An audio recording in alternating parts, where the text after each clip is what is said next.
nabulok at meron nakamamatay na bakterya ang sako-sakong nasabat na smuggled na sibuyas sa Mexico, Pampanga.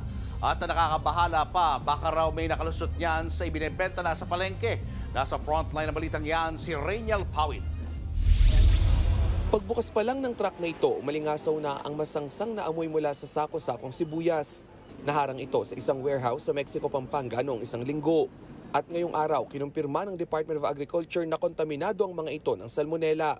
Nagdudulot ito ng food poisoning na pag-alamang galing China ang mga sibuyas. Malamang murang-mura binili ito dahil mukhang reject na to sa bansang pinanggalingan, no? Salmonella to, nakakapatay ng tao to. Sa mga dokumento ng kargamento, frozen meat ang deklarasyon sa mga sibuyas nang ipasok ito sa Bureau of Customs sa Subic. Yung isang truck contains almost 1,600 bags na onions na tiga 9 kilos yung per bags. Yung isa naman contains almost 1,700.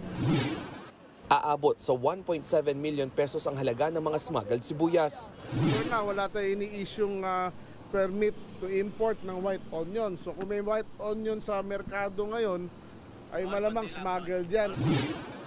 Pero posible raw na nakalabas na ang mga ito sa palengke ng Central Luzon at Maynila.